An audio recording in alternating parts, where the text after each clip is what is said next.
Bonjour à toutes et à tous, j'espère que vous allez bien, que vous êtes bienvenue dans ce live du vendredi 27 juin. Salut Tomoyo, salut Eponine, comment est-ce que ça va de votre côté? Aujourd'hui, on va continuer le Senjakushu, le guet vers la terre pure, salut Dagdag, traduit par le révérend Jérôme Ducor. On avait déjà commencé ce texte depuis quelques semaines, on est cette fois-ci au début du chapitre 3. Voilà, on avait déjà vu le chapitre 1 qui consistait globalement pour Ronen, l'auteur de ce texte, à essayer de justifier la création de sa propre école séparée, qu'on appellera l'école de la terre pure, et il avait ensuite justifié la pratique du Nembutsu en séparant parmi les pratiques propres et mélangées, et au sein des pratiques propres, eh bien, la pratique qui est vraiment essentielle et les pratiques qui sont auxiliaires, la pratique essentielle étant le Nembutsu. Donc ça, c'était globalement ses justifications, et là, ce que, eh bien, il souhaite faire, c'est aller un peu plus loin dans cette idée-là pour justifier du fait que le Nembutsu, la récitation du nom du Bouddha Amida, eh bien, c'est la véritable pratique qui est définie dans les différents sutras. Et il va commencer par le sutra de vie infinie, qu'on appelle aussi le Grand Sutra, qui est vraiment le sutra principal de la trilogie de la Terre pure. Et il va vraiment nous dire que simplement, dans le vœu primordial d'Amida, qui est le 18e vœu, la seule pratique qui est incluse, eh bien, c'est la récitation du nom du Bouddha Amida, le Nembutsu. Donc voilà en gros ce qu'on va pouvoir regarder aujourd'hui. Le Sutra de vie infinie, donc chapitre 3, c'est le Sutra de vie infinie, partie 1.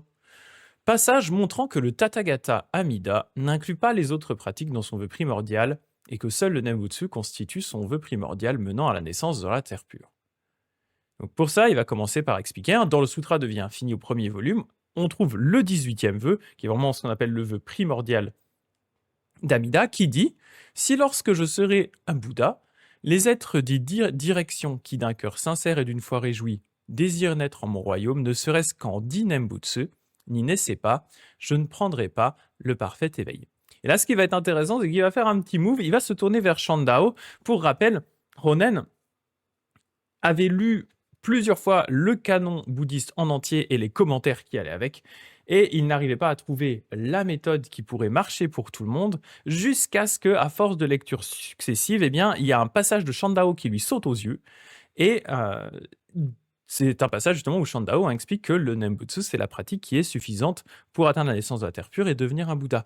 Et donc, Ronen a naturellement tendance à se tourner vers Shandao, qui est en plus un maître chinois reconnu, eh bien, quand il veut justifier sa propre version du bouddhisme de la terre pure, sa propre compréhension. C'est vraiment le maître principal pour Ronen. Et donc là, il va se tourner vers Shandao qui va reformuler de différentes façons ce 18e vœu.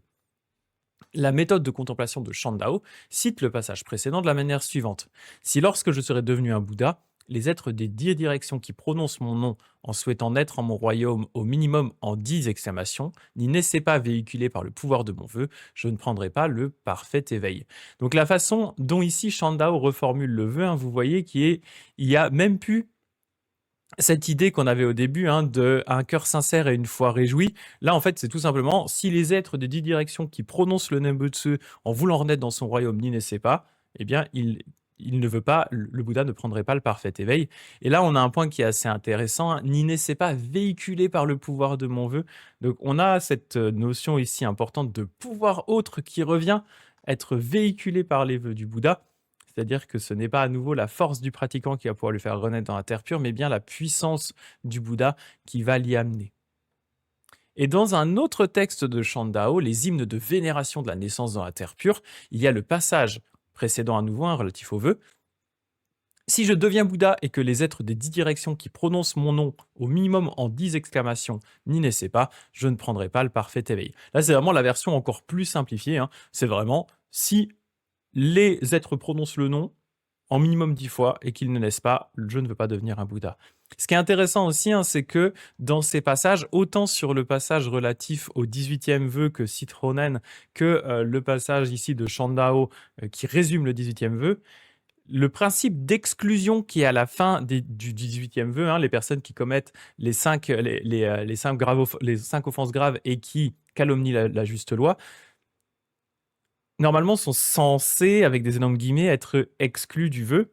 Et là, on voit qu'en fait, ni Ronen ni Shandao ne parlent de cette exclusion, tout simplement parce que autant pour Shandao que pour Ronen qui se base sur Shandao, cette exclusion, ils vont l'évacuer en expliquant que ce n'est pas une réelle exclusion, c'est juste une mise en garde pour faire en sorte que les gens ne fassent pas n'importe quoi, mais que même les personnes qui auraient commis les offenses graves, et même ceux qui auraient calomnié la loi du Bouddha, s'ils retournent leur cœur, ils se tournent vers le Bouddha, qu'ils récitent le Nembutsu, même eux pourront atteindre la naissance dans la terre pure. Bien entendu, ils ne sont pas exclus. Mais là, en plus, comme ce passage d'exclusion n'a un peu rien à faire avec leurs propres propos, ils l'enlèvent purement et simplement, ils ne se tracassent pas avec ce bout. Donc vraiment, ils tronquent un bout du 18e vœu, hein, une exception qui est censée être marquée dedans. Ils le tronquent purement et simplement pour ne pas alourdir leur discussion. Et Shandao continue en disant « Ce Bouddha demeure actuellement en son univers où il est devenu Bouddha. Sachez donc que sa promesse primordiale et ce vœu réitéré ne sont pas vains. Les êtres qui le commémorent en le nommant iront nécessairement y naître. » Et là, je regarde juste la petite note. Ah, pourquoi je ne peux pas lire la note? Bah, je ne peux pas avoir accès à la note, c'est bizarre. Bon, je n'arrive pas à cliquer sur la note. Voilà, donc là, ce sont donc les passages que va citer Ronen pour justifier du fait que dans le vœu primordial du Bouddha Amida, le 18e vœu, eh bien, la seule pratique qui est réellement incluse dedans, c'est la récitation du nom du Bouddha Amida, le Nembutsu. Et comme dit Éponine, hein, c'est un point qui est important dans le bouddhisme, le sens prime sur la forme. Le Bouddha le dit lui-même dans d'autres sutras, comme dans le Lankavatara Sutra. Effectivement, s'il y a un moment une sorte d'incohérence entre la forme et le sens, c'est toujours le sens qui doit être primordial et qui doit primer sur la forme, parce que, eh bien, voilà, la forme, ce sont des mots, le sens, c'est ce qu'il y a vraiment derrière, c'est ça qui est important. Donc là, dans le cas présent, hein, la forme dit « ces gens sont exclus », mais le sens et la compréhension des maîtres est de dire c'est pas possible que des gens soient exclus des vœux du Bouddha, surtout vu qu'il s'adresse à des personnes qui sont des personnes, entre autres, hein, des personnes mauvaises. C'est pas possible qu'elles soient exclues. Donc le sens nous dit clairement ici que la forme ne va pas. Donc, eh bien, on peut corriger cela sans aucun souci. C'est quelque chose qui est assez beau hein, comme principe, hein, le pouvoir du coup même corriger ce qui, entre guillemets, hein, ce qui a écrit dans les sutras, si vraiment ça choque et ça va à l'encontre du sens qu'il y a derrière et de la logique interne du sutra. Commentaire personnel. Donc ça, c'est le commentaire de Ronen à ces passages-là. Tous les Bouddhas ont produit deux types de vœux durant leur carrière de bodhisattva. Des vœux généraux et des vœux particuliers. Les vœux généraux... Ah, c'est parce que j'ai pas les notes sur le côté, je crois. C'est peut-être pour ça que je peux pas voir les... Ouais, c'est ça. Les vœux généraux et les vœux particuliers. Donc, les vœux généraux, hein, que nous explique Jérôme Ducor ici, c'est les vœux que produisent tous les bodhisattvas au début de leur carrière. C'est des vœux communs. Bon, il n'y a pas de différence entre les bodhisattvas par rapport à ça. C'est les grands vœux classiques que prennent les bodhisattvas. Les êtres sont innombrables. Je m'engage à les délivrer. Les passions sont innombrables et je m'engage à les trancher. Les doctrines sont innombrables et je m'engage à les connaître. L'éveil est insurpassable. Je m'engage à le réaliser. Avec ici, on voit hein, dans ces 4 vœux généraux du Bodhisattva, cet aspect vraiment incommensurable, vraiment presque impossible à atteindre, qui est le but de la carrière des Bodhisattvas. Hein. Les êtres sont innombrables, les passions sont innombrables, les doctrines sont innombrables, l'éveil est insurpassable, et pourtant, je m'engage à délivrer tous les êtres, à trancher toutes les passions, à connaître toutes les doctrines et à atteindre cet éveil et à le réaliser. Donc vraiment cet aspect immense de ce que représente la carrière des bodhisattvas, ce qui est en lien aussi avec ce fameux esprit d'éveil, hein, qui est vraiment, si on le génère d'une façon tout à fait sincère, vous voyez bien la force des vœux que ça représente et la portée quasiment infinie de la carrière que ça met en marche, ces vœux généraux de bodhisattva. Donc c'est un élément qui est important. Voilà. Donc ça, c'est les vœux généraux, hein, vraiment les vœux classicos du bodhisattva. Et je vois Éponine qui dit attention toutefois, bien sûr, à ne pas se mettre à tout interpréter selon ses propres biais pour pouvoir justifier le sens avant de critiquer la forme. Tout à fait, tout à fait. Et c'est pour ça que dans le cas de Shinran, hein, par exemple, quand lui, il va expliquer cette exclusion, par exemple, hein, il va aussi vraiment se baser sur Shandao, il va se baser sur Tanluan. Il y a toute une explication qui est assez longue sur comment est-ce qu'on en vient à justifier le fait que cette exclusion n'est pas correcte, et surtout que ça se fait aussi sur la base, entre autres, hein, d'autres sutras, voilà, par exemple. Mais oui, il faut faire attention à ne pas non plus, du coup, tout faire, rentrer dans ces petites cases personnelles en disant: «Oui, oui, bah, c'est le sens». Non, c'est ton sens, c'est pas la même chose. Tout à fait, tout à fait, tout à fait. Donc ça, c'était les vœux généraux du bodhisattva et après il y a les vœux particuliers. Ça, ce sont les vœux que chaque bodhisattva va faire spécifiquement. C'est son objectif perso. Les objectifs généraux, c'est les mêmes pour tout le monde. Après, il y a les objectifs perso. On trouve par exemple les 500 grands vœux de Shakyamuni ou les 12 vœux supérieurs de Bhaikshaya Guru et les vœux particuliers d'Amida qui sont ces fameux 48 vœux. Et du coup, c'est ces vœux-là qui vont, d'une certaine façon, être à l'origine du type de corps de récompense que va avoir le Bouddha. On a toujours cette notion des 3 corps de Bouddha, le corps de transformation, le corps de récompense et le corps de la loi ou le corps du Dharma. Le corps du Dharma est en commun à tous les Bouddhas. Ils atteignent tous ce même corps de la loi. C'est le corps le plus subtil qui se confond avec l'incité, qui est toujours dans la paix, l'équanimité, etc., qui est partout et nulle part en même temps. Ça, c'est le corps de la loi. En dessous, on a le corps de récompense. Le corps de récompense, c'est le corps qui peut apparaître au bodhisattva, le corps que voient les autres bodhisattvas. Et ce corps, eh bien, il va être, en même titre que la terre pure qui va aller avec, il va être, eh bien, comme son nom l'indique, une récompense que le Bouddha va atteindre suite on va dire, à la réalisation des vœux spécifiques qu'il aura pu accomplir et voilà, faire et accomplir. Donc là, dans le cas d'Amida, c'est ces fameux 48 vœux, sachant que ces 48 vœux, on va avoir l'occasion d'en reparler juste après, ce ne sont qu'un exemple. Il faut quand même garder en tête que, suivant les versions, notamment du Grand Sutra, le Grand Sutra de vie infinie, il y a eu plusieurs traductions. Toutes les traductions n'ont pas le même nombre de vœux. Donc, il y en a qui en ont 48, il y en a qui en ont 24, il y en a qui en voilà, c'est un peu le bazar en termes du nombre de vœux. On garde en général la version classique qui contient les 48 vœux, qui est devenue la version standard. C'est pour ça qu'on parle toujours des 48 vœux d'Amida. Mais voilà, il faut savoir qu'il y a des versions avec moins de vœux et on peut, là, pour revenir un peu sur cette idée de sens versus la forme, il est pas forcément excessif de penser que en fait, les vœux du Bouddha Amida sont beaucoup plus vastes que les simples 48 vœux qu'on retrouve dans le sutra. Les 48 vœux n'étant qu'un exemple de vœux qu'aurait pu faire le Bouddha Amida, mais en réalité, il en aurait fait une infinité et des vœux beaucoup plus, voilà, beaucoup plus vastes que ce qu'on a là. Mais là, les personnes qui ont couché par écrit ce sutra en ont sélectionné un certain nombre qui leur paraissaient être les plus intéressants, probants, etc. Mais voilà, on peut aussi partir de cette idée qu'en réalité, il y a beaucoup plus de vœux que ça. Mais ce sont, en opposition avec les vœux généraux, des vœux spécifiques faits par le Bouddha Amida et donc le Bodhisattva Dharmakara, en réalité, quand il était encore un pratiquant. Ce sont les vœux que, eh bien, il a fait et qu'ensuite il a atteint, et c'est comme ça qu'il est devenu un Bouddha. Le sutra des 3000 milliards de vœux du Bouddha, c'est ça, c'est ça, c'est ça. Voilà, là typiquement, c'est un exemple de sens versus la forme. La forme nous dit qu'il y a 48 vœux. Le sens peut quand même nous donner cette intuition qu'en réalité, il y a beaucoup plus de vœux que juste ces 48 qui sont listés ici. Question. Question. À quel moment et devant quel Bouddha le Tathagata Amida a-t-il produit ses vœux? Dans cette bonne guerre, ce serait pour une question que pourrait poser quelqu'un qui n'a pas lu le Grand Sutra de vie infinie. Donc Ronen, en réponse, va tout simplement citer le passage du sutra qui explique comment est-ce que le Bodhisattva Dharmakara, Hozo, donc le futur Bouddha Amida, comment est-ce qu'il a produit ses vœux.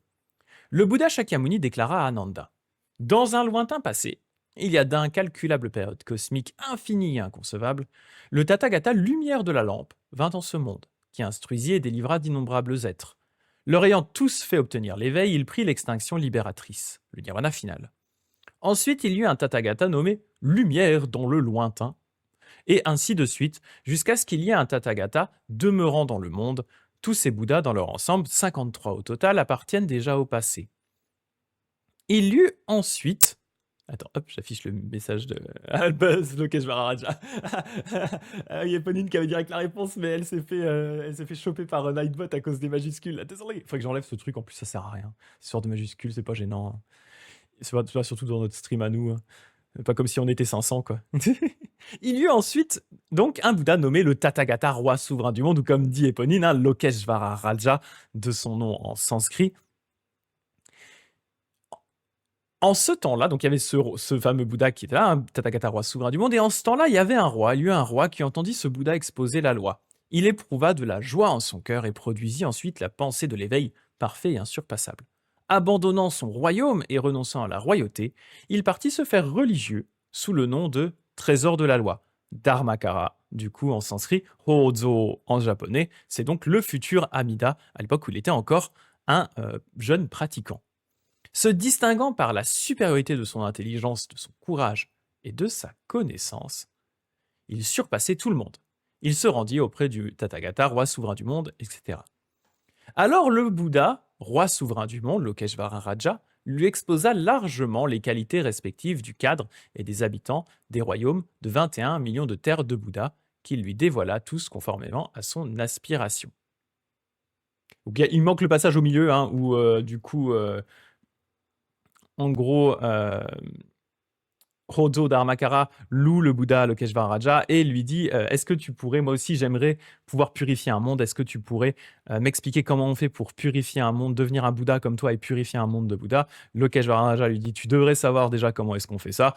Hojo répond Dharmakara répond non, en vrai je suis pas assez doué, sensei, expliquez. Et donc, voilà ce qui se passe juste après, hein. Le Bouddha lui expose largement les qualités respectives du cadre et des habitants des royaumes de 21 millions de terres de Bouddha, qu'il lui dévoila tous conformément à son aspiration.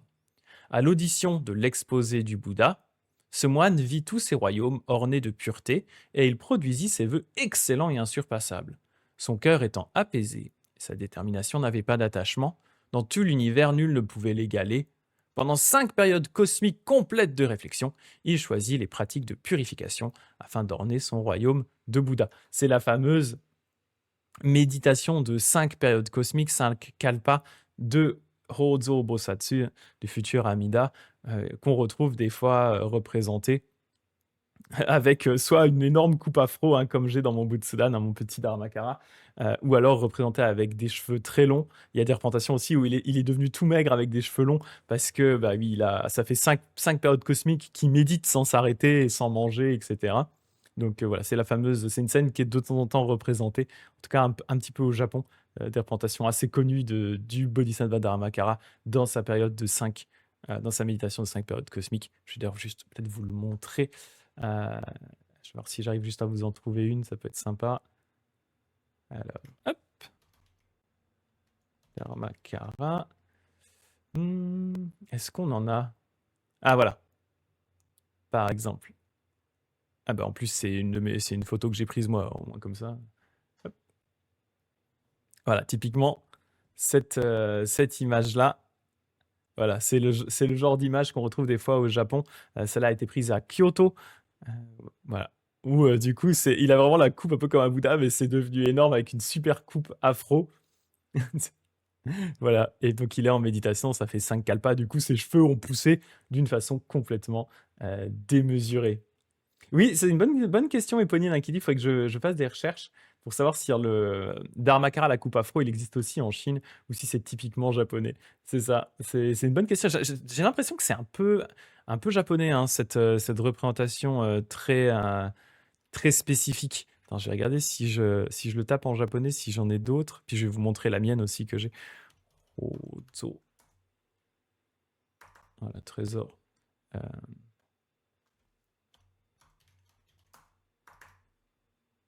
alors, j'ai beaucoup plus de réponses en chinois quand je tape ça.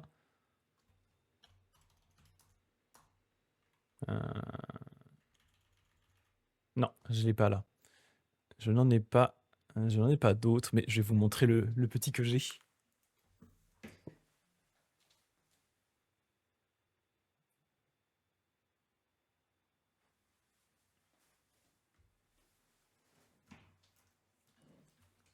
Dans mon bout de Soudan, j'en ai un petit aussi.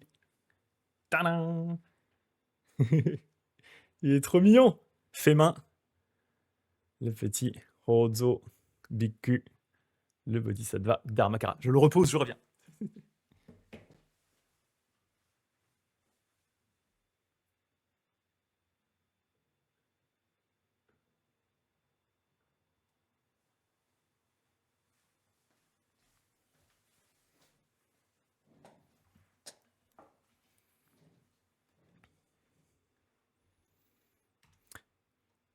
Donc, il a médité pendant ces 5 périodes cosmiques pour choisir eh bien, les terres de Bouddha, les pratiques de purification afin d'orner son royaume de Bouddha. Ananda, donc qui était toujours l'interlocuteur du Bouddha par rapport à cette histoire, demande au Bouddha Shakyamuni quelle fut la durée de vie de ce Bouddha, roi souverain du monde, en son royaume. Le Bouddha répondit à Ananda, la durée de vie de ce Bouddha fut de 42 périodes cosmiques. Entre-temps, le moine trésor de la loi choisit les pratiques de purification des 21 millions de terres des Bouddhas merveilleuses.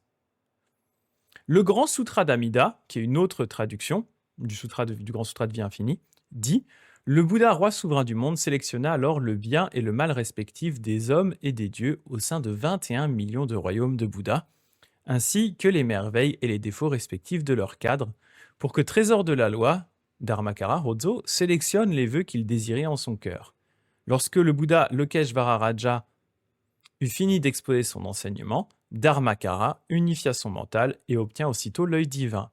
Il entra en contemplation et vit complètement de lui-même le bien et le mal respectifs des hommes et des dieux au sein de 21 millions de royaumes de Bouddha, ainsi que les merveilles et les défauts respectifs de leur cadre. Il sélectionna ses vœux en son cœur et acheva ainsi le processus de ses 24 vœux. Dans cette seconde, c'est le commentaire personnel. Oui. Dans cette seconde signification, oui, on est toujours dans le commentaire personnel de Ronen. Dans cette seconde citation, sélectionner Senchaku, qui est vraiment le titre de ce livre, c'est le Senchakushu. Donc, s'il y a vraiment cet aspect de sélection qui est extrêmement important pour Ronen, eh bien, dans cette seconde citation, sélectionner signifie prendre et abandonner. Autrement dit, parmi les 21 millions de royaumes de Bouddha, Dharmakara, Hozo, Amida, abandonna le mal de leurs hommes et de leurs dieux pour n'en prendre que le bien. Il abandonna les défauts de leur cadre pour n'en prendre que les merveilles. Voilà ce que signifie sélectionner dans le Grand Sutra d'Amida. Ça, c'est un point qui est important pour Ronen, cet aspect de sélection, vu que lui-même va ensuite opérer une sélection dans la pratique pour se centrer sur le Nembutsu. Eh bien, il justifie ici que Dharmakara, par rapport à ses vœux et sa décision, eh bien, il a fait des vœux de sorte que la terre pure qu'il pourra créer eh bien, ne reflètera que ce qu'il y a de meilleur parmi toutes les terres de Bouddha qu'il aura pu voir grâce à son sensei Lokeshvara Raja. Il va donc abandonner tous les éléments qui sont mauvais, autant par rapport aux êtres qui pourront renaître que par rapport aux lieux en eux-mêmes. Donc, il va s'assurer vraiment que ce sera le cadre le plus parfait. Ce principe de la sélection se trouve aussi dans la première citation, extraite du Sutra de vie infinie, lorsque sa conclusion dit que le Bodhisattva choisit les pratiques de purification des 21 millions de terres merveilleuses de Bouddha. Le mot choisir, sesshu, est composé de 2 caractères chinois qui signifient embrasser et prendre. Bien que les mots sélectionner et choisir soient différents, leur sens est identique. Ainsi donc, on doit savoir par analogie qu'il abandonna les pratiques impures et prit les pratiques pures. Par le sens, cela correspond à ce qui est dans la seconde citation à propos du bien et du mal respectifs des hommes et des dieux, ainsi que des merveilles et des défauts respectifs de leur cadre. Là, il va aller un petit peu plus loin sur ce qui sous-entend par rapport à ça, ce qu'il veut dire par rapport à ça.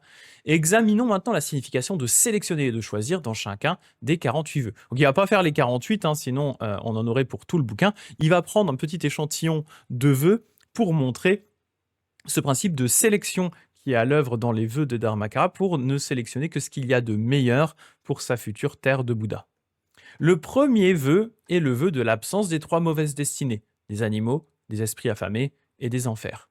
Parmi les 21 millions de terres qu'il avait vues, donc que Lokeshvara Raja, son sensei, lui a montré, parmi les 21 millions de terres qu'il avait vues, certaines étaient des royaumes pourvus des 3 mauvaises destinées, mais d'autres en étaient dépourvus. Il choisit donc d'abandonner les royaumes grossiers et mauvais pourvus des 3 mauvaises destinées et choisit de prendre un royaume bon et merveilleux où ne se trouveraient pas les 3 mauvaises destinées. Voilà pourquoi ce vœu est qualifié de sélection. On est donc dans une terre de Bouddha dans laquelle il n'y aura pas de mauvaises destinées.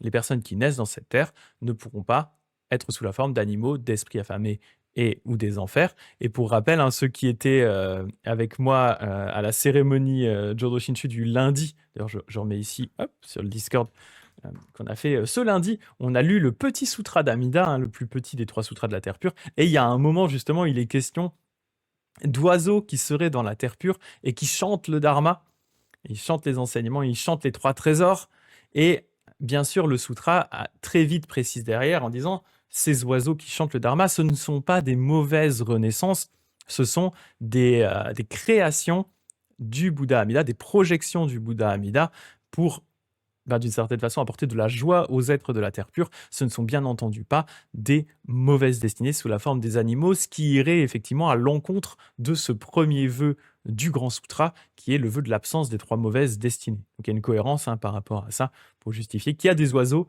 mais que ce ne sont pas des vrais oiseaux. Voilà.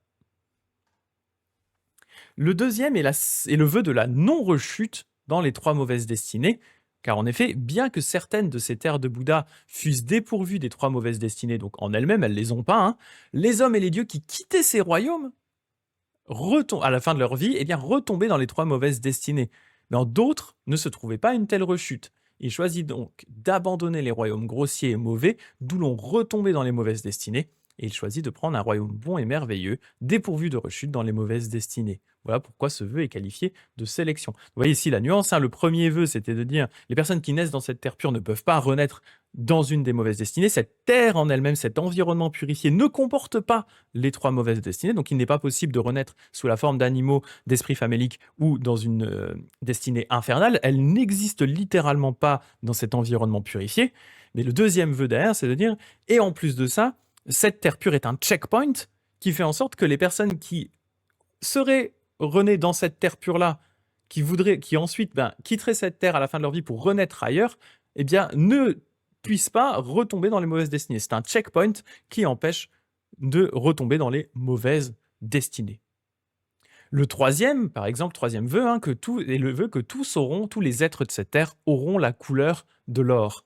Parmi ces terres de Bouddha, certaines étaient des royaumes où les hommes et les dieux étaient de couleur jaune ou blanche, bien que cohabitant sur la même terre, mais en d'autres royaumes, ils étaient tous entièrement de la couleur de l'or jaune pur. Il choisit donc d'abandonner les royaumes grossiers et mauvais, où les hommes et les dieux étaient jaunes ou blancs, et il choisit de prendre un royaume bon et merveilleux, où il n'aurait que la couleur de l'or jaune pur. Voilà pourquoi ce vœu est qualifié de sélection. Cette couleur or, c'est aussi la couleur des Bouddhas. Donc en fait, tous ces êtres, quand ils renaissent là, ils ont la même couleur que les grands bodhisattvas et les Bouddhas, et il n'y a pas de discrimination ou de risque de discrimination basée sur la couleur de peau. Tout le monde est égal, tout le monde a la même apparence de couleur dorée. Voilà. Et ah ouais, attends, je vais prendre la question d'Éponine après, effectivement. Le quatrième vœu est le vœu de l'absence des critères de beau et de laid. Parmi ces terres de Bouddha, certaines étaient des royaumes où l'apparence des hommes et des dieux divergeait par la beauté ou la laideur, mais en d'autres royaumes, ils avaient tous la même apparence, sans beauté ni laideur. Il choisit donc d'abandonner les royaumes grossiers et mauvais avec ces divergences d'apparence, et il choisit de prendre un royaume qui était bon et merveilleux, sans divergence entre beau et laid. Voilà pourquoi ce vœu est qualifié de sélection. C'est un peu la même idée ici, de se dire effectivement, pour qu'il n'y ait pas de discrimination, que certains soient plus beaux, certains soient pas beaux, dommage. En fait, tout le monde va être pareil. Tout le monde globalement est pareil. Tout le monde est très beau, tout le monde est de couleur d'or. Donc il n'y a pas de risque de discrimination, de séparation. Voilà, tout est égal. Et c'est pour ça à nouveau que Shinran, quand lui il pense à la terre pure, il estime que c'est l'équivalent du nirvana, parce que les êtres ont la couleur d'or comme les Bouddhas, parce que tous sont magnifiques. On ne peut pas retomber dans les mauvaises destinées, il n'y a pas les mauvaises destinées, etc. En fait, tous ces éléments cumulés l'un avec l'autre font dire pour Shinran, mais en fait, cette terre est tellement parfaite de base qu'en réalité, elle est le nirvana, en fait. Il n'y a pas d'autre chose que c'est déjà le nirvana. Elle a déjà les caractéristiques du nirvana. Et du coup, j'ai regardé la question d'Éponine, et ça me fait penser à la question de pourquoi tous les Bouddhas ne font pas une terre pure comme celle d'Amida. C'est parce que même si tous les Bouddhas manifestaient une terre purifiée comme Sukhavati, le mauvais karma des êtres créerait de nouveaux mondes impurs ou renaître, car l'esprit génère le monde, et donc l'esprit impur génère un monde impur. C'est ça. Alors, certains Bouddhas se manifestent dans les mondes impurs pour éviter que les êtres ne créent de nouveaux mondes impurs après qu'un Bouddha ait purifié le dit monde, car pour naître dans la terre pure, il faut avoir la cause première. C'est ça, c'est la même idée. Et c'est vrai que c'est un point qu'on retrouvait dans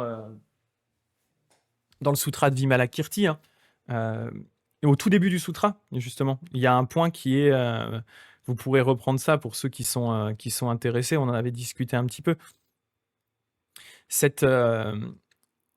fameux passage où, justement, Shakyamuni, en fait, notre Bouddha, explique que en réalité son monde est déjà purifié, mais qu'il est obligé de générer une terre impure parce que les gens de notre monde sont globalement impurs, ils ne peuvent que, d'une certaine façon, évoluer dans un monde impur, car leur esprit est impur. Ils pourraient, même si le monde, en fait, ils sont incapables de pouvoir saisir la pureté du monde telle qu'elle est réellement. Donc il n'y a pas d'autre choix que malheureusement de de les laisser évoluer dans ce monde-là tant qu'ils ne se purifient pas en fait. Et il le fait à ce moment-là en montrant qu'effectivement il peut en un claquement de doigts purifier sa terre. C'est ça. Il y a ce passage, hein, du coup je l'ai là. Hein.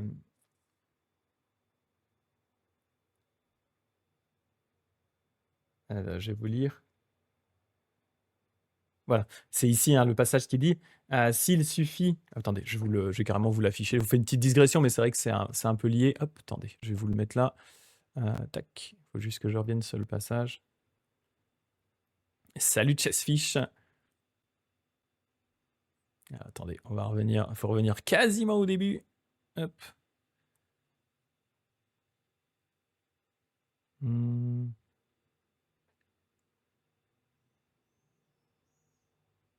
Et voilà. Non, c'est pas là. Ah oui, là, je suis carrément trop loin. Attendez, hop, je vous partage l'écran. Je vais juste essayer de retrouver le passage. Alors, voilà, ok, là, tous les bodhisattvas. Tac, tac, tac, tac. Pour ceux qui n'avaient pas suivi. Voilà. Voilà ici.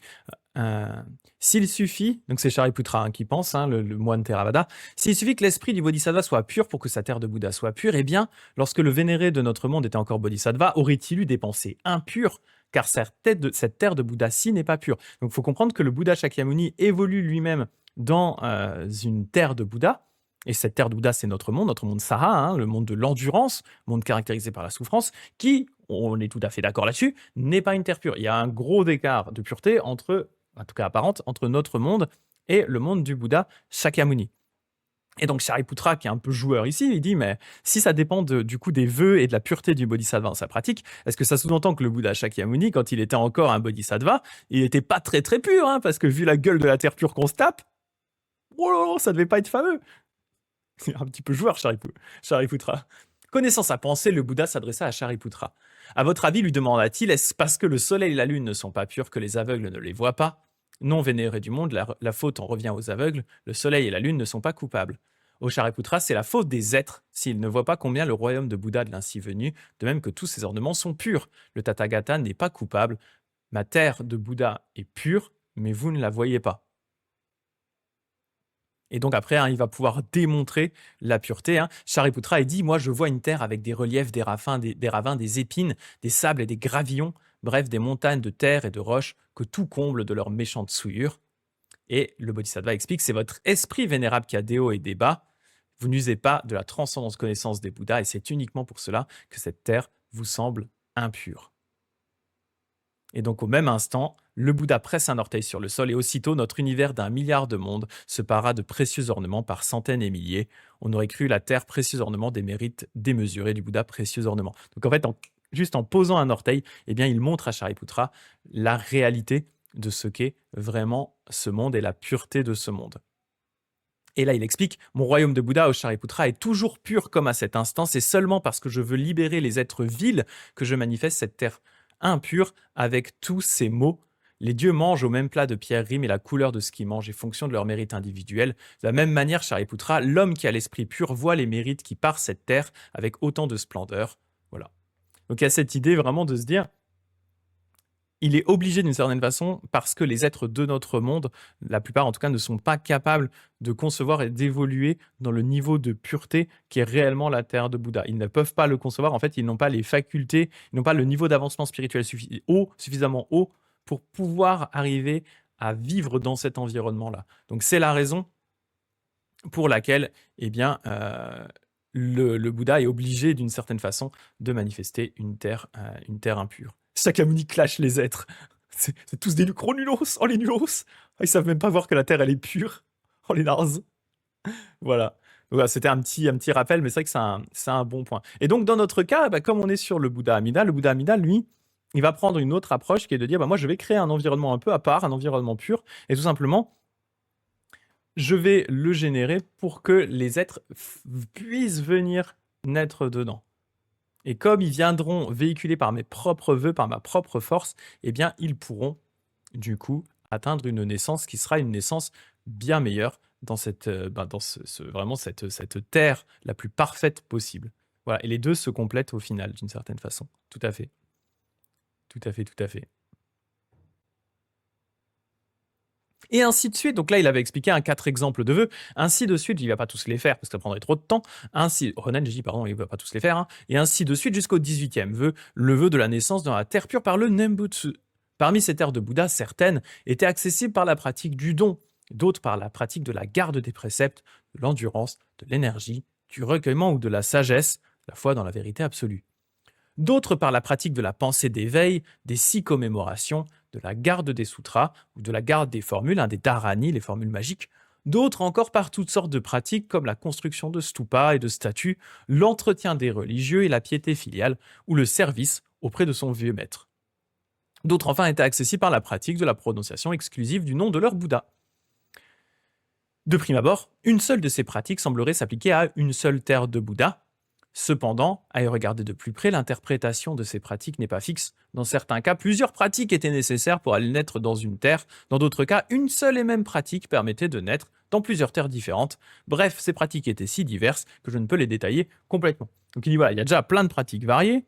Non seulement, il y a certaines terres où une pratique permet de renaître au bon endroit, d'autres cas où il faut faire plusieurs pratiques, d'autres cas, la même pratique permet de renaître dans plusieurs terres. Bref, c'est le bazar. C'est un peu tout le bazar.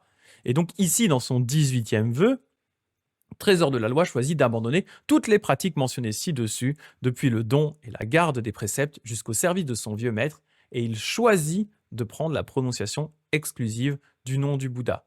Voilà pourquoi ce vœu est qualifié de sélection.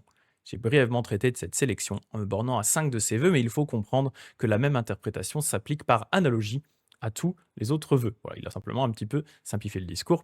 Et donc là, ce qu'il dit à la fin, c'est de dire, parmi toutes ces pratiques différentes, et on va avoir l'occasion d'expliquer pourquoi, eh bien, on choisit le Nembutsu lui-même.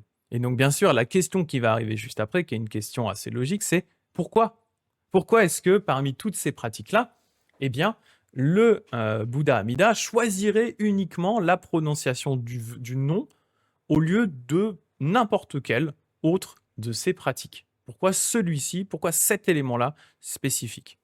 Donc là, c'est la question. Dans leur ensemble, les vœux d'Amida choisissent d'abandonner le grossier et le mauvais. On va par exemple abandonner les mauvaises destinées pour ne garder que la meilleure destinée. On va abandonner les mondes dans lesquels il peut y avoir plusieurs corps de couleurs différentes pour ne garder qu'une seule couleur qui est la couleur du corps des Bouddhas, la couleur d'or. On va éviter d'avoir un monde où il y a des personnes qui seraient de beauté variable pour ne garder qu'un monde où tout le monde serait très beau, etc. etc. Donc, d'une certaine façon, effectivement, dans ses vœux, il va abandonner ce qui est grossier et mauvais pour ne garder que ce qui est bon et merveilleux, ce qui est logique. Mais dans ces cas, pourquoi son 18e vœu choisit-il d'abandonner toutes les autres pratiques qui sont du coup elles-mêmes des pratiques qui sont bonnes et merveilleuses? Pourquoi abandonner toutes ces bonnes pratiques pour finalement ne prendre que la pratique unique du Nembutsu, afin d'en faire son vœu primordial, menant à la naissance dans la terre pure? Donc cette question rhétorique est là pour, d'une certaine façon, essayer de souligner une potentielle incohérence que Ronen va bien sûr démonter, cette incohérence de la beauté, du bon et du merveilleux. Pourquoi choisir que le Nembutsu et enlever toutes ces autres pratiques qui sont elles-mêmes bonnes et merveilleuses? Est-ce que c'est pas en opposition avec le reste du fonctionnement des autres vœux qui éliminent le grossier et le mauvais pour ne garder que le bon et le merveilleux? La réponse. L'intention du saint, donc du Bouddha Amida, est difficile à sonder et l'on ne peut la comprendre entièrement, avec nos petites façons de penser de Gugus normaux. Néanmoins, je me risquerai à l'expliquer par une double interprétation, l'excellence par opposition à la médiocrité et la facilité par opposition à la difficulté. Jésus Shakyamuni fait la pub pour Amitabha et en retour Amitabha renvoie des bodhisattvas dans notre monde. Ouais, c'est vrai, c'est ça. Les deux, comme tu dis, les deux se complètent bien. C'est ça, effectivement. Tous les Bouddhas font de la pub pour Amida et ensuite Amida renvoie ses bodhisattvas dans les autres terres pour aider les gens. C'est le réseautage des bodhisattvas et des Bouddhas. C'est ça. Donc déjà, l'excellence par opposition à la médiocrité. Le Nembutsu est excellent, les autres pratiques sont médiocres. Pourquoi donc? Le nom du Bouddha, Amida, l'objet du Nembutsu, est l'aboutissement de ces myriades de mérites. Ainsi, tous les mérites réalisés intérieurement par le seul Bouddha Amida, comme ses 4 connaissances, ses 3 corps, ses 10 pouvoirs, ses 4 absences de crainte, ainsi que tous les mérites qu'il manifeste extérieurement, comme ses 32 marques physiques, ses 80 signes, sa lumière, sa prédication de la loi, ses bienfaits pour les êtres, tous ces éléments-là se trouvent englobés et contenus dans le nom Bouddha Amida. C'est pourquoi les mérites de la prononciation de son nom sont excellents. Il n'en va pas de même des autres pratiques, chacune d'elles ne préserve qu'une fraction de mérite. C'est pourquoi elles sont médiocres. Le nom du Bouddha est comparable à la désignation d'une maison en notre monde. Le mot maison englobe tous les éléments de la construction, dont le fait, les poutres, les piliers, mais aucun de ces termes pris séparément ne peut englober l'ensemble. Sachez par analogie que les mérites de la prononciation du nom du Bouddha surpassent en excellence tous les autres mérites. Ainsi, le vœu primordial consiste à abandonner le médiocre et à prendre l'excellent. Ça, je trouve que c'est un élément assez intéressant de l'argumentaire, de dire, en fait, c'est comme n'importe quel mot qui englobe des parties de notre langage. Si on parle d'une maison, la maison englobe tous les éléments. Si on dit le nom Amida, en fait, on englobe l'entièreté des mérites du Bouddha, condensés finalement dans un seul nom. Le Bouddha Amida, quand on dit Bouddha Amida, eh bien, on englobe tous les mérites que le Bouddha a accompli pendant toute sa carrière de Bodhisattva et qui continue d'accomplir en tant que Bouddha. C'est un point qui est assez intéressant. Tu dis cette fille, je suis pas sûr de bien comprendre, mais ça me semble très artificiel. Tu veux dire, vas-y, détaille un peu que je puisse répondre sur quel point exactement. Donc voilà, en tout cas, il y a déjà cette première idée de dire le nom contient l'entièreté des mérites du Bouddha. Donc quand on prononce le nom d'une certaine façon, eh bien, on prononce les mérites. Voilà. C'est un point que je trouve assez intéressant. C'est vraiment un conteneur. Le fait de faire une fixette sur le nom. Ah, ça. En fait, c'est vraiment cette idée-là. En fait, moi, la façon dont j'ai tendance à le justifier aussi, c'est de dire, en fait, les êtres humains, on est des êtres de langage, c'est-à-dire que le monde qu'on se crée est un monde qui se base vraiment sur tout simplement sur le langage. On est des êtres qui ne pouvons pas esquiver le concept de langage, c'est le langage qui crée notre monde. Et tu dis, ça pourrait être n'importe quoi, un mot n'est qu'une convention symbolique. Exactement, exactement. Mais c'est justement pour ça, en fait. C'est là où, au final, tu as raison. Et c'est pour ça que nous, on ne fait pas une fixette sur le nom exact en lui-même. C'est-à-dire que moi, typiquement, quand je récite hommage au Bouddha Amida, je pourrais réciter la formule complète japonaise qui est Namo Amida Butsu, mais en réalité, je récite simplement Namanda. Namanda. Il y a les Chinois, ils vont le réciter, je suis désolé pour la prononciation, Namo Amitofo. Il y a en sanskrit, c'est Namo Amitabhaya Buddhaya, etc., etc. Et en fait, le nom en lui-même n'est pas si... Enfin, on va dire la forme du nom n'est pas importante. Ce qui est important, c'est le sens du nom, c'est l'interaction avec le nom, c'est ce qu'on met dans le nom. C'est-à-dire que nous, en tant que pratiquants, du coup, quand on récite le nom du Bouddha Amida, eh bien, comme de la même façon que si je prends toujours l'exemple d'une fraise, si je dis une fraise, eh bien, je vais avoir un certain nombre d'éléments qui vont venir à mon esprit relatifs à la fraise, que ce soit son goût, sa couleur, mais aussi au-delà de ces aspects purement factuels, de dire bah voilà, c'est un fruit qui est rouge avec des feuilles vertes, il a des petits points, il est globalement sucré, il pousse dans tel endroit, etc., etc. Mais il y a aussi tout un aspect émotionnel qui va se rajouter par-dessus. Il dit ah bah oui, j'aime les fraises, surtout quand j'en mettais avec du sucre, ça me rappelle quand j'étais petit, etc. Donc en fait, ce mot fraise va englober vraiment un monde beaucoup plus large que ce qu'on pourrait juste imaginer si je te montre une fraise. Il y a tout un élément, toute une sémantique qui est derrière la fraise, tout un aspect psychologique qui est derrière chaque mot. Et donc, avec Amida, c'est la même chose qu'on fait. C'est-à-dire que peu importe que vous l'appeliez Amida, Amitofo, que vous l'appeliez Amitabha, ce qui est important, c'est ce que vous mettez derrière le nom. Et je prends souvent cet exemple-là. Pour moi, le nom est une sorte de contenant. C'est un contenant, comme un panier, qu'on va remplir de choses. Et en fait, dans le cadre, et c'est ce que justifie Ronan ici, le nom du Bouddha, en fait, c'est un container pour l'entièreté des mérites du Bouddha. C'est-à-dire que quand je dis Bouddha Amida, je pense à la compassion absolue, je pense à sa sagesse absolue, je pense qu'il est là pour tous les êtres, je me rappelle de sa lumière infinie, etc. En fait, tous les éléments que Ronan avait justifiés avant, hein, c'est-à-dire tous les mérites réalisés intérieurement par le seul Bouddha Amida, ses connaissances, ses 3 corps, ses 10 pouvoirs, etc., tous les mérites qu'il a manifestés, ses 32 marques, etc., tous ces éléments-là, sa lumière, sa prédication de la loi, c'est bien fait pour les êtres, tout ça se trouve englobé dans son nom. Parce qu'en fait, quand on prononce son nom, eh bien, on se rappelle du Bouddha, et donc on inclut dans ce container l'entièreté, dans son contenant, pas un container, parce qu'un container c'est le truc carré, un container, dans ce contenant, l'entièreté des mérites et de la puissance de ce Bouddha-là. Et c'est donc la façon pour nous,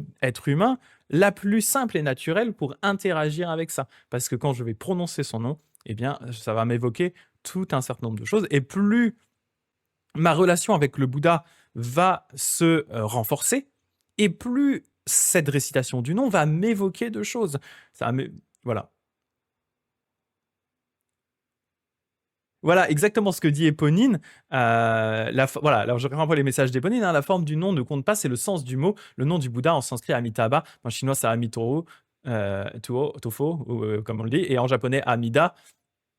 Et ouais, tu disais ça y est, je comprends mieux, je pense que je comprends mieux. Et du coup, effectivement, si quelqu'un t'apprend le même enseignement en te disant que son nom c'est trop, c'est le fameux Han, bah, ça marcherait quand même. Bon, la personne aurait un peu un mauvais karma en inventant un nouveau nom de Bouddha, mais pour toi, l'enseignement est le même, et donc ton cœur sera dirigé par lui. C'est ça. C'est vraiment la façon la plus simple d'interagir avec un Bouddha. Et on va revenir aussi un petit peu après, parce que par rapport à ce concept, il le mettait Ronan ici, hein, il met d'un côté l'excellence versus la médiocrité, et ensuite la facilité versus la difficulté. Il y a aussi cet aspect de facilité du nom par rapport aux autres pratiques qui est intéressant, en particulier pour Ronan. Et voilà. C'est ça, exactement. Chasefish qui dit, c'est-à-dire qu'on va projeter sur le nom la totalité de l'enseignement, si j'ai bien compris. C'est ça. C'est pour ça que moi, en fait, j'ai toujours été dans l'optique de dire, si vous allez voir un Joe dans la rue, vous allez voir votre boulanger, et vous lui dites, récite Amida Bouddha, ta vie va devenir meilleure. Je trouve pas forcément, pour moi, c'est pas forcément bénéfique de donner un nom comme ça à quelqu'un sans lui expliquer un minimum ce qu'il y a derrière. Parce que ce qui est à nouveau, ce qui est important, c'est vraiment tout le message, la puissance qu'il y a derrière. Le nom, et surtout nous on insiste beaucoup dans le Jodo Shinshu, le nom n'est pas magique. Le nom n'a aucun pouvoir en lui-même. Il y a des branches du bouddhisme qui vont dire que le nom d'Amida est magique. Le nom du Bouddha apporte quelque chose. Si vous allez voir un Joe dans la rue et que vous lui dites de réciter 100 fois Amida Bouddha, il y a des personnes pour qui il y a des branches pour lesquelles on va considérer que ça apporte directement des bienfaits et que ça va être efficace. Mais voilà, dans le Jodo Shinshu, on n'est pas forcément trop dans cette logique-là, parce que surtout dans notre cas, en fait, nous, on utilise le Nembutsu vraiment comme un moyen de remercier le Bouddha, d'interagir avec le Bouddha. Il n'est pas magique, c'est ça. Ouais, c'est ça. C'est ça qui est important. C'est ça qui est... Enfin, en tout cas, c'est moi qui est important. Parce que moi, j'avais déjà rencontré des gens qui disaient oui, oui, moi, quelqu'un qui pratiquait, une personne un peu étrange que j'avais vue une fois qui était thérapeute et qui disait oh, puis moi, j'encourage aussi les gens à réciter le nom du Bouddha. Je sais, ouais, mais est-ce que tu leur expliques un peu ce qu'il y a derrière? Parce que sinon, c'est un peu. Enfin, c'est comme si tu dis à quelqu'un, tu inventes un mot et tu lui dis récite ce mot-là, ça va faire quelque chose. Alors oui, on pourrait dire ça crée une sorte de connexion avec le Bouddha, ça peut aussi permettre aux personnes d'aller se renseigner sur le nom, etc. Mais moi, j'ai tout de suite tendance à dire, si vous donnez un contenant, mais qu'il n'a aucune substance, voilà, c'est comme si vous disiez aux gens, t'as déjà goûté un slagur? Bah, tu devrais goûter un slagur, c'est vachement bien. Sans lui expliquer ce que c'est, sans lui faire goûter. Ça, voilà. Donc voilà, un slagur ou un snavêtre. Voilà, un peu l'idée qu'il y a derrière pour moi en tout cas, quoi. Sinon, c'est artificiel ou super. Ouais, c'est ça. Sinon, c'est assez artificiel, c'est ça. C'est ça, c'est ça. Mais à nouveau, hein, vraiment, il y a des branches où ils vont te dire réciter le Nembutsu, la récitation du nom apporte par elle-même des mérites indépendamment du niveau de connaissance des gens. Ça va dépendre des branches, ça va dépendre des approches. Moi, j'ai vraiment une approche qui est beaucoup plus orientée sur l'idée de dire c'est un contenant. Voilà, c'est un contenant dans lequel on met et on inclut les mérites du Bouddha. Et donc, par interaction avec ce contenant, on interagit avec les mérites du Bouddha. Donc ça, c'était l'excellence par opposition à la médiocrité. Voilà. Donc comparé à une maison. La comparaison à une maison était pas mal aussi. Hein. Exactement.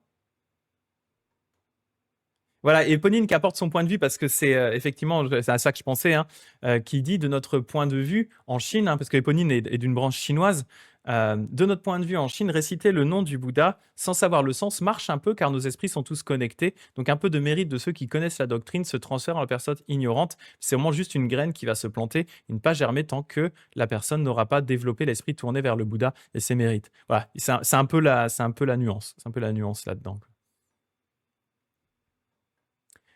Donc ainsi, le vœu primordial consiste donc à abandonner le médiocre, à prendre l'excellence, c'est-à-dire vraiment interagir directement avec l'entièreté des mérites du Bouddha via son nom. Et ensuite, il y a un autre point qui est intéressant, c'est la facilité, et ça c'est vraiment crucial, la facilité versus la difficulté. Le Nembutsu, c'est facile à cultiver, les autres pratiques, elles sont difficiles à cultiver. C'est pourquoi les hymnes de vénération de la naissance dans la terre pure de Maître Shandao disent « Question. Pourquoi donc Shakyamuni nous fait-il directement prononcer le nom d'Amida de manière exclusive au lieu de nous inciter à la contemplation? Par exemple, hein, il y a le Sutra des contemplations. Pourquoi est-ce qu'on privilégierait la récitation du nom plutôt que la contemplation? Venant de Shandao, c'est un point qui est intéressant parce que Shandao lui-même était réputé pour être très balèze dans la contemplation de la terre pure. C'était vraiment une pratique qu'il faisait régulièrement, dans laquelle il était doué, et pourtant il va quand même encourager les gens à prononcer le nom du Bouddha. Tout simplement parce qu'il a conscience, lui-même étant un pratiquant de la contemplation, que la contemplation, elle est difficile à accomplir en raison de la gravité des obstacles des êtres, de la finesse de l'objet à contempler, de la grossièreté de leur mental, de l'agitation de leur conscience et des envolées de leur esprit qui part dans tous les sens. C'est pourquoi la compassion du grand saint nous exhorte directement à la prononciation exclusive du nom, pour cette bonne raison que la prononciation du nom, elle est facile. En la poursuivant, nous naîtrons dans la terre pure. Alors qu'effectivement, la contemplation, tous ceux qui ont lu le Sutra des contemplations savent très bien que si vous essayez de les faire, vous allez peut-être réussir vaguement à faire la première et un bout de la deuxième, et à partir de la deuxième ou troisième, vous allez lâcher, c'est impossible. C'est d'une difficulté incroyable. La plupart des gens, à moins d'y dédier sa vie, eh bien, seraient incapables de le faire. Donc si c'était vraiment la condition pour naître dans la terre pure, eh bien, la plupart des gens seraient tout simplement exclus.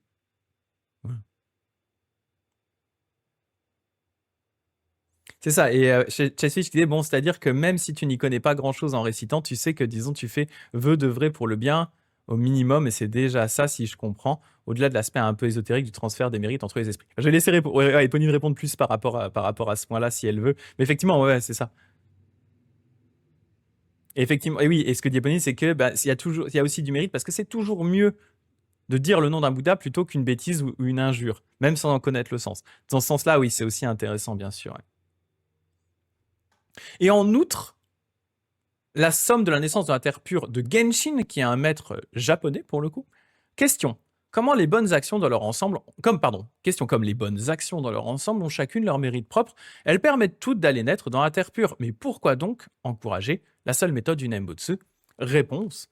Encourager le Nembutsu ne préjuge pas de toutes les autres pratiques merveilleuses, mais lui, il n'est pas difficile à cultiver pour les hommes et les femmes, les nobles et les humbles, qu'ils marchent ou qu'ils soient debout, assis ou couchés, quelles que soient les conditions du temps ou du lieu, s'ils aspirent à naître dans la terre pure, ne serait-ce qu'au moment de mourir, rien n'est comparable au Nembutsu en termes de commodité. Ainsi, nous savons que le Nembutsu convient à tous les mobiles, à tous les êtres sentients, en raison de sa facilité, tandis que les autres pratiques ne conviennent pas à tous à cause de leurs difficultés. C'est pourquoi le Bouddha Amida abandonna les pratiques difficiles tout en prenant la pratique facile pour en faire son vœu primordial, de sorte que tous les êtres aillent naître de manière égale dans sa terre pure. En effet, si la construction de statues et l'érection des stupas constituaient la pratique préconisée par le vœu primordial, les classes pauvres et miséreuses perdraient définitivement l'espoir d'aller naître dans la terre pure. Or, les nobles et les riches sont rarissimes, tandis que les pauvres et les humbles sont très nombreux. Si la sagesse et l'intelligence constituaient la pratique du vœu primordial, les ignorants et les imbéciles perdraient définitivement l'espoir d'aller naître dans la terre pure. Or, les sages sont rarissimes, tandis que les ignorants sont très nombreux.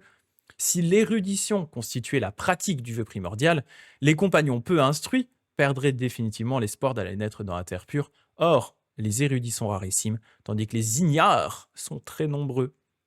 De même, si la garde des préceptes et de la discipline constituait la pratique du vœu primordial, ceux qui violent les préceptes ou ne les ont simplement pas reçus, perdraient définitivement l'espoir d'aller naître dans la terre pure. Or, ceux qui gardent les préceptes sont rarissimes, tandis que ceux qui les violent sont bien entendu très nombreux, ou ceux qui les ont pas reçus au passage. Comprenez qu'il en va de même pour toutes les autres pratiques.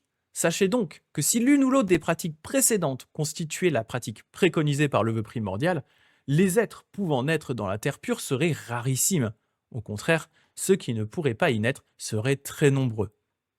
Or, le Tathagata Abhida, autrefois le moine, trésor de la loi Dharmakara, Hodo, était poussé par sa compassion égale. Il voulait que tout le monde puisse renaître dans la terre pure. C'est pour nous embrasser tous complètement qu'il n'inclut pas les diverses pratiques comme la construction de statues, l'érection de stupas dans son vœu primordial menant à la naissance dans la terre pure. C'est seulement de la pratique unique du Nembutsu, de la prononciation du nom, qu'il fit son vœu primordial.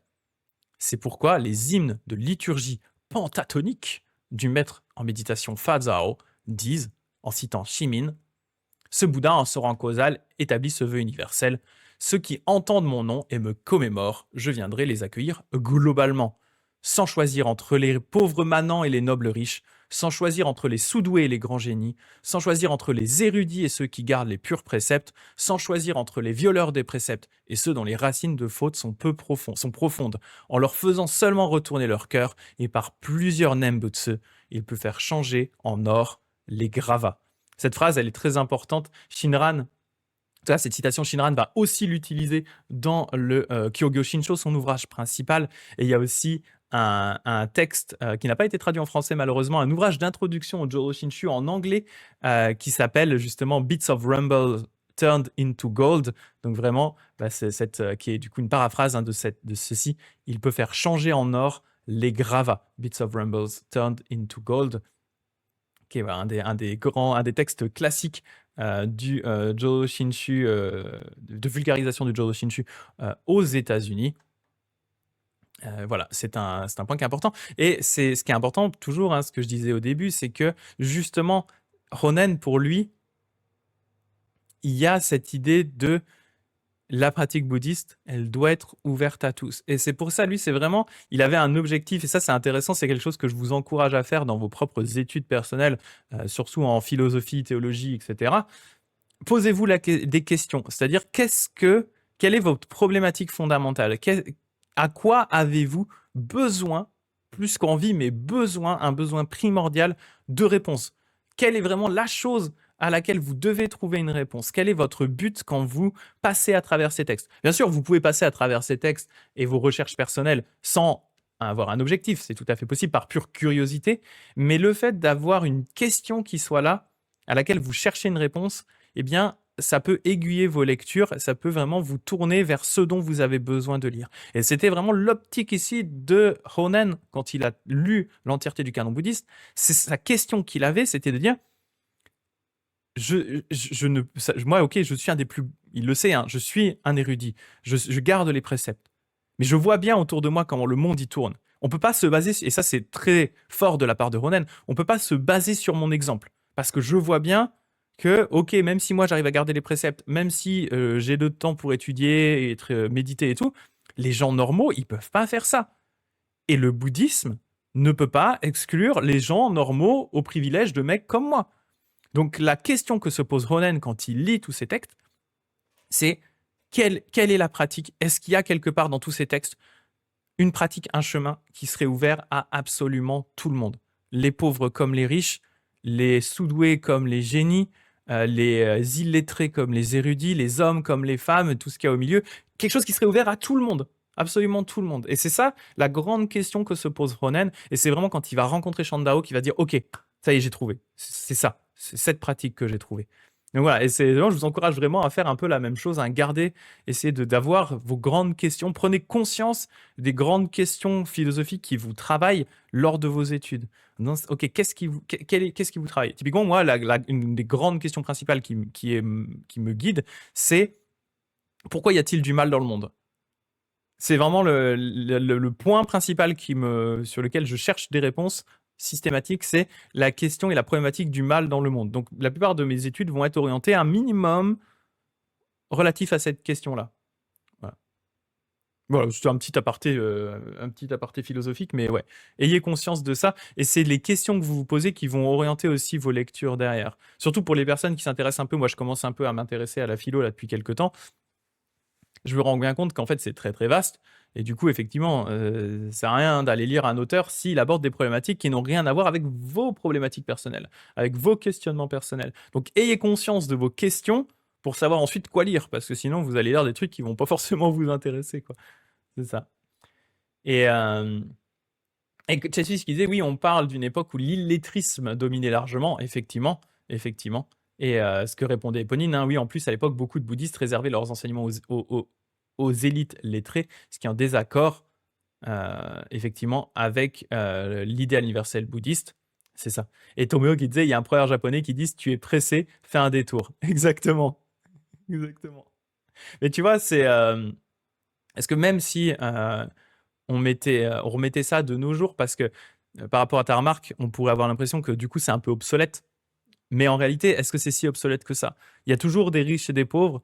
Il y a toujours des gens qui auront Donc il y a toujours des riches et des pauvres. Il y a toujours des gens qui pourront pas se permettre de subvenir aux besoins de moines, de pratiquer la charité envers les moines, d'aider à construire les temples et tout. Il y a toujours euh, des gens qui sont dans un monde qui fait que bien ils n'auront pas l'occasion de se tourner vers des textes bouddhistes ou les sutras, ou qui n'auront pas les connaissances pour pouvoir vraiment les comprendre. Parce que c'est bien beau de pouvoir les lire, mais derrière il faut pouvoir les comprendre. En fait, pour moi, la situation qu'avait Ronan au XIIIe siècle, elle n'est pas forcément différente de ce qui se fait maintenant. À mon sens, il n'y a pas vraiment tant d'opposition, en fait. Mais c'est sûr que oui, ça a d'autant plus de sens à une époque où une grande partie de la population est littéralement illettrée, hein. Le niveau d'illettrisme à l'époque de Ronan est gigantesque. Et puis, comme disait Éponine, hein, il y a aussi vraiment le fait que les enseignements bouddhistes étaient souvent réservés à des lettrés. Il y a, comme je disais, hein, le mont Hiei à l'époque de Ronan, le centre principal d'études bouddhistes, est interdit aux femmes. Les femmes n'ont même pas le droit de rentrer dans la montagne en question. La montagne dans laquelle il y a les temples est tellement sacrée que les femmes n'ont pas le droit d'y rentrer. Donc vous voyez déjà, il y a déjà la moitié de la population qui est exclue. Ça commence bien. Voilà. Ensuite, bah oui, les personnes qui sont illettrées, elles n'ont pas le temps de se pencher là-dessus. Elles n'ont pas le temps de pratiquer des méditations complexes, etc., etc. Cronan, il dit non, mais c'est pas possible. En fait, ça peut pas être si le bouddhisme c'est ça, il y a un problème. Si le bouddhisme se limite à ça, ça ne va pas. Il y en a vraiment ça la question de Ronan. Ce n'est pas possible, quoi. C'est ça.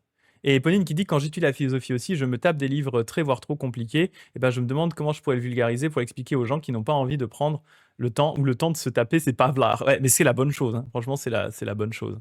C'est la bonne façon de le faire, quoi. Et voilà un peu là ce qui se passe avec Ronan. Je vais avancer un petit peu, voir. Je vais regarder juste, est-ce que j'ai le temps de finir ou je vais peut-être m'arrêter là, parce que je sais plus combien il y a encore. Ah, oui, ah, quoique, c'est pas si long en vrai. Euh, Ouais, si, quand même. Ouais, si, quand même. Bon, au pire, je pourrais reprendre là. Ouais, en plus, c'est intéressant parce qu'après, ça change à peine de sujet. C'est est-ce que les vœux ont déjà été accomplis ou pas? Donc, ça change un petit peu de thème. Donc, après tout, pourquoi pas. Mais en tout cas, vraiment, le point pour Oden qui est important, c'est ça, c'est se dire, ben, en fait, ce vœu, enfin, cette pratique du Nembutsu, elle est non seulement parfaite en termes de mérite, puisque en tant qu'être humain, on interagit via le langage, et donc en incluant dans ce nom du Bouddha l'entièreté des mérites du Bouddha Amida, on est en matière, vraiment, on a là la pratique la plus excellente, et en même temps une pratique qui soit super simple. Donc c'est vraiment, ça maximise le côté efficacité et praticité en même temps. Donc pourquoi du coup se priver de cette pratique-là? Et ce qu'il veut dire par là, c'est qu'en plus, et on l'a vu dans la citation qu'on donnait juste avant, hein, que du coup, eh bien, c'est une pratique qui va être... Attendez, je vais juste reprendre la citation de Shimin. Voilà.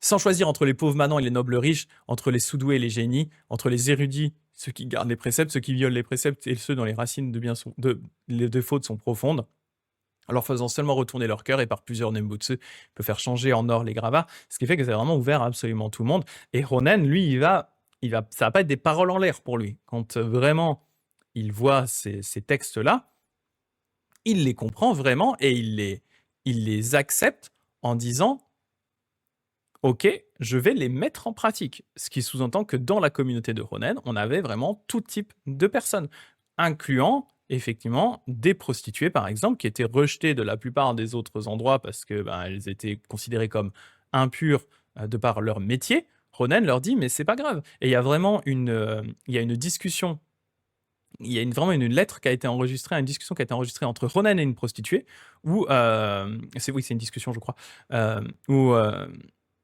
Ronen, enfin, la prostituée vient le voir, elle voit que c'est un moine, elle dit: «Écoutez, je ne sais pas quoi faire par rapport à ma vie future, le karma que je génère, c'est pas ouf et cetera. Qu'est-ce que je peux faire?» Et Ronen, il lui dit vraiment d'une façon, très gentille, il dit: «Écoute, si tu as la possibilité de faire un autre métier, franchement, change de métier. Tu seras mieux, probablement. En revanche, si de par tes conditions, tu pas moyen de changer de métier parce que tu es juste littéralement coincé, c'est pas grave. C'est pas grave. Tourne-toi simplement vers le Bouddha et récite le Nembutsu. Il y a pas de souci. Il y a vraiment pas de souci. Donc il va pas la rejeter en disant bah de toute façon c'est grillé vu ce que tu fais. Il va dire non, OK, idéalement si tu peux aller mieux en changeant de métier, change de métier. Mais si tu peux pas, c'est pas grave, tu peux pratiquer le bouddhisme même en étant une prostituée, c'est pas un problème, c'est pas incompatible. Et donc, il va vraiment avoir voilà, parmi ses disciples toutes les catégories possibles de la population. Et ça va être vraiment un truc particulier. Il faut imaginer, il se pose vers Kyoto, à Kyoto, et voilà, il y a tout plein de gens différents, autant des nobles que des samouraïs, que des paysans, que des prostituées, des courtisanes. Tout le monde vient le voir. Et c'est vraiment un mélange multiculturel. Et c'est vraiment voilà, une société, une idée qui est vraiment très égalitaire et très ouverte. Voilà. Voilà un peu l'idée derrière. Et ce que je trouve vraiment bien, ça, c'est que Ronen, non seulement il a cherché, il avait cette question-là, il a trouvé la réponse et ensuite il l'a mis en pratique. Et il s'est vraiment rendu compte que pour la mettre en pratique, il ne pouvait pas rester au Monkey. Il ne pouvait pas rester un moine classique dans le système classique. Il était obligé de rompre, au moins en tout cas déjà physiquement et en termes de ses enseignements, il était obligé de rompre avec le Monkey pour pouvoir créer quelque chose sur des bases saines. De tout cramer pour partir sur des bases saines. Bon, il a pas cramé le Monkey, hein, c'est pas lui. Mais voilà, en tout cas, l'idée est vraiment de repartir sur des bases saines ailleurs, recréer quelque chose, une autre forme de bouddhisme. Voilà. Et Pauline qui dit le bouddhisme en général est plus proche de l'idéalisme que du matérialisme, sans entrer totalement dans la case idéaliste, car son système complexe est une philosophie unique. Tout à fait. C'est ça. Et Pauline qui dit l'avantage, c'est que le bouddhisme, dans le bouddhisme, on dit que la philo c'est bien, mais la pratique c'est mieux, que seule la pratique mène à l'éveil. C'est ça. C'est le point qui est important, et pour moi, c'est vrai que c'est valable avec. En fait, même toute forme de philosophie hein, devrait être orientée sur la pratique. Si elle ne l'est pas, il y a un truc qui est bizarre. Il y a un truc qui est un peu. C'est un peu de la spéculation pour rien si c'est pas tourné vers un- derrière une pratique. Vraiment. C'est ça. Et Eponine qui disait quelqu'un d'ouvert et compatissant est un meilleur bouddhiste que quelqu'un de très érudit mais fermé aux autres. Tout à fait. Tout à fait, tout à fait. On voit vraiment l'aspect très compatissant de Ronen. On voit vraiment, enfin, Ronen, c'est vraiment une bonne personne, quoi. Il n'y a pas, il y a pas à dire là-dessus. C'est vraiment quelqu'un d'ouvert et c'est quelqu'un qui, euh, bah, du coup, c'est intéressant parce que d'un côté, vous voyez qu'il est assez strict par rapport à sa vision voilà, au Nembutsu, à sa sélection, etc. Mais de l'autre, il va être très arrangeant avec les gens autour de lui, en disant par exemple à ses moines, enfin aux personnes qui viennent le voir, aux moines notamment, hein, si ben, vous êtes plus efficace, si c'est plus facile de pratiquer le Nembutsu pour vous en tant que moine qui garde les préceptes, gardez les préceptes. Si c'est plus efficace pour vous de renoncer aux préceptes, renoncez aux préceptes. Voilà. Si vous êtes plus à l'aise avec une femme, des enfants, et que dans cet environnement-là, vous pouvez pratiquer le Nembutsu, pratiquez-le comme ça. Si à l'inverse, la vie de moine vous convient mieux, bien restez avec vos préceptes. Comme il le dit à la prostituée, hein, si vous pouvez changer de vie, changez de vie. Si vous ne pouvez pas, c'est pas grave. Voilà, quelqu'un de très, très, très ouvert avec les gens et qui pourtant, voilà, au niveau de sa pratique, a choisi vraiment quelque chose de très spécifique, mais c'est parce qu'il estime qu'il n'y a pas mieux en fait pour lui. Il n'y a pas trouvé quelque chose de mieux que ça.